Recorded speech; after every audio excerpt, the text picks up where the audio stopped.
I totally agree with the honorable member, what he's submitting, and it's something that we have been discussing. Yes, there is no excuse other than maybe lack of concentration among officers, but I think I wanted to take opportunity of this question just to add that a lot of problems that we have when we come here are on input distribution.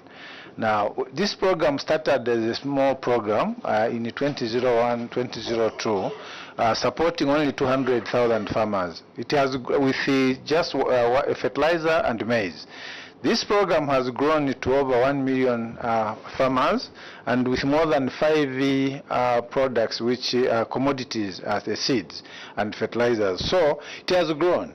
But if you look at the people that are managing, it does not have a separate structure other than utilizing the same officers under a very small program under agribusiness and marketing. Our procurement unit is handling so much, especially from FISIP, and yet we have left it with the same size of the personnel like we have in other ministries. We have tried to present this issue to Cabinet Office, if we could be allowed to beef up the numbers so that our officers could concentrate more on providing appropriate responses. We have the documentation, yes, in most cases. Even it starts from the documentation preparation, the tender documents themselves. At times we don't do a very good job, and therefore leading to landing ourselves into problems. I was actually talking to Anon outside here, and some of the problems that we are trying to request here, we are trying to correct the ills which were created in not using the correct solicitation documentation. So we probably, as you engage the Secretary to the Cabinet, this is a matter probably you could probably work on. I was also getting happy with when you talked about can FISIP be broken down into decentralized to districts. What is making FISIP very attractive to a lot of people is the huge amounts of money and quantities of fertilizer and money that it goes with. If we could break it down into smaller units at the district level, one, it would create competition among the districts, and who would want to show who is the best one in terms of managing the resources and doing the procurement. Right now, we have no best practices to learn from. It's only highly centralized. It's only us. Whatever mistakes we make, we come here and try to explain. If we could break down this procurement, even at provincial level, at least there will be 10 units that will be competing amongst themselves.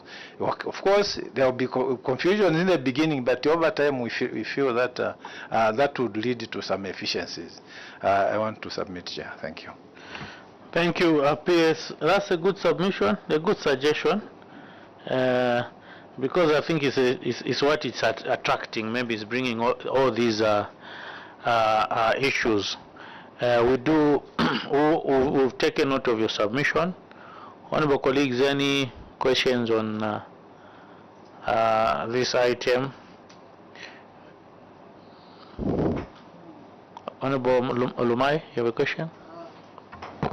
Mr. Chairman, I think the two controlling officers have admitted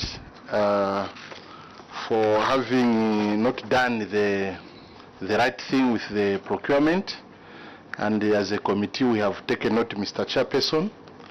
Mr. Chairperson, other than waiting to meet the two companies, I think for now I would request, Mr. Chairman, that maybe this committee chair we can adjourn until Monday. I can see the honorable members are tired.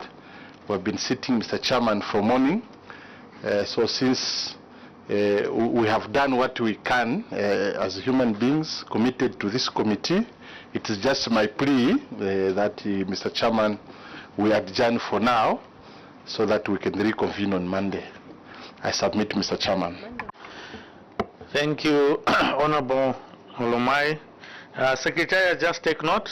I don't want my members to be fatigued, and end up making wrong resolutions and recommendations where we've ended.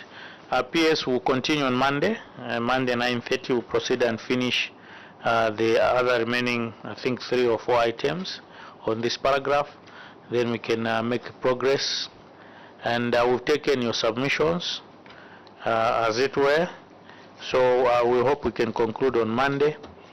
Then, like we've suggested, we also indulge that we seek indulgence of SC and probably yourselves, the two of you as controlling officers, permanent secretaries, so that we can make certain resolution.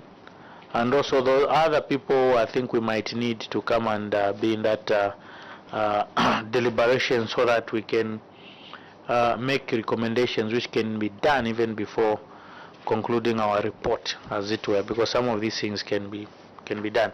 So let me take this opportunity on behalf of my colleagues and on this committee to thank you most sincerely, the 2 permanent secretaries, ZPPA. We are very much grateful and indebted.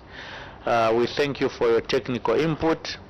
My honorable colleagues, I know some of you are supposed to be in your constituencies, but I do appreciate your coming and also your commitment to serve this nation through this committee. We are grateful, sir.